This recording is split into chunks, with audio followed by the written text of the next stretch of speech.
Yeah. Hey, remember, where did the Aquaterra Challenge in the first place? 7 years ago, right? Yeah, 7 years ago, we had the big Badrinath flood and everything. Nobody was traveling to Uttarakhand like for months. I remember it came in middle of June, and for the next 4 months, it was like zilch, zero traffic, not only to us but across the board. And so we started as a fundraiser, and we set up this sort of this triathlon sort of event, and it got a great response. We reached out to the whole Aquaterra audience, and they responded, and that's where Raj's sister-in-law, Koyal, who I knew from college in early days, she signed them up as a birthday gift to Yeah, Amit. Laurent or to Amit. Yeah, and the four of them came: Rahul, Laurent, Me. Amit, and Raj. And that's when we first met. It was a completely different format, and then they won that year, the Victoria's Secret. They won 2 years in a row, and Raj became a regular. And then we talked, and about making it, taking it out of the valley of the Ganga, and maybe spreading it across the other mountain regions. And we spoke of a Tons challenge, a challenge in Sikkim, Ladakh, even Arunachal. And I think that's where the transition happened from Aquaterra Challenge to the Himalayan Adventure Challenge. Yeah, it could be growing over the Himalayas. So yeah, absolutely. So that was after four years, Yeah. and that was so started 7 years ago. So I've been coming back there all the time, and I think the other part was changing the formats in that time as well, evolving the formats.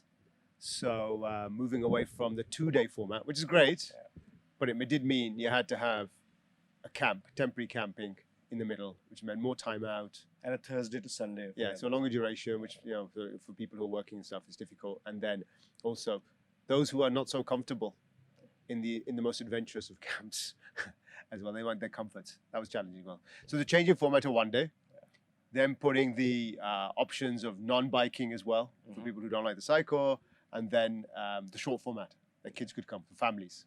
So all that's changed as part of the whole transition of the years, right? And inserting the two-person format, to go on inflatable kayaks, and then now it's become like a four-person team event back again as it was on year one. Yeah. And, It's gone back to the original, the four-person.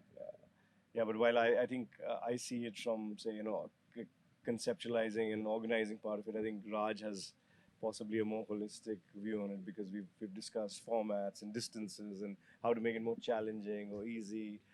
But then he's participated each year, so I think you'd have more So of an it's, insight into it. I think it's constant refinement and tweaking of it, based on what people are experiencing. And this year's format was the first time, right? This one happened like this as well, and I loved it, and I think others as well who've come back and who've been in the past and come back really enjoyed this one as well, format.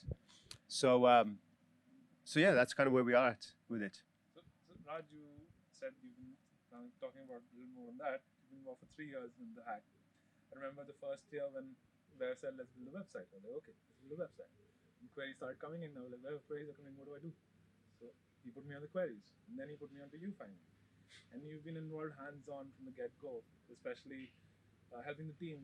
You're pretty young, quite young right now. You speak from remote places. You're in Delhi, I was in Bangalore. We spoke every weekend. Whenever we got chances, you would tell me, "Okay, so follow this process," and you would follow up the next week.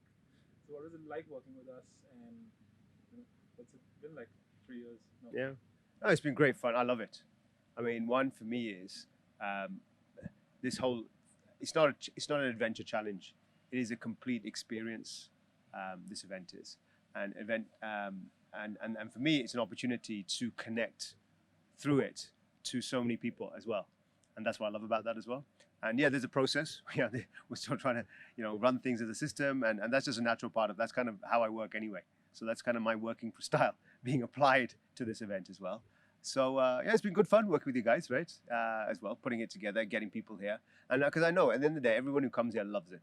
So it's about spreading the word, and that's what I'd love to try and do with this as well. Spread the word to as many people as possible, because you find out after the race is over and in the after party, okay, they've had a little bit too much rum punch by then or whatever they've had, but they're pretty happy, and they most of them are exhilarated that they've done this event, right? And what's your background in sports? And your interest in cycling and trekking? And... So my background, okay. So my own background is I mainly run. So I've done half marathons. I've done a couple of full marathons as well, and I've done a little bit on the triathlon side as well. So I enjoy multi sports, and therefore what the format of the event here with the cycling, the trekking, and the rafting, fits with that pretty well for me as well. So I enjoy all those formats as well, and it's completely out of the normal running mode as well. So it's another fitness challenge that's endurance based, which works really great for me, but it's outside of the normal standard running and sort of triathlon scene as well. For me, I mean, it's a project in itself. One is, you're right, from participating. I mean, it's fantastic to look forward to something to participate in as well. But the second is just be part of the team working on it as well to make it a success, right? I mean, for me, that's a great satisfaction as well, to see it come off, to see people come and participate here. It's not just participants, it's family members as well. And I think that's what it's all about, right? And so so I enjoy both those aspects, right? One, the participation. I wouldn't do this if I wasn't participating, but because I am participating, I love to support on the other side as well, is to make it happen as well. So this one's for you. With Aquaterra now turning 25 next year, and Hack just completing 3 years, what's the future you see from Hack going forward? I think if we can, I like what Raj said. I think we've evolved to a stage where we've got a great format in place, and it's not only just one format. It's it encompasses people who really want to push themselves on the zealot, to people who want to complete in 30 kilometer, and then the whole family bit, bringing the whole experience in, the 10-kilometer one. So I think that sort of makes it a fairly complete outdoor adventure racing weekend by itself. And hopefully we'll get a summer Tons Hack going, and I think eventually adventure racing will arrive in the country, and things like that this could be replicated almost anywhere. So it might be a little slow, but might be an idea ahead of its time in India, but eventually it will arrive. I think that's right. Yeah, no, I think you're right with that, because if you look in terms of most of participants, most people are still running race, and they've all started to just run at the moment. So a lot of people in big cities and stuff. But once you've done that a while, people look for what else can I do as well, and this fits into the kind of where the general global trend is actually, with people getting outside and actually doing more adventure trail racing as well. So it is ahead of its game, ahead of its time actually in that way. And you're planning a similar event on the Tones in the summer? Hopefully in the summer. We'll try and push it early in the new year, maybe with a 5-month lead. Maybe we can set up a small, test run this time with maybe a small event there, and learn from that, and then build it up slowly like we did with the Ganga Hack.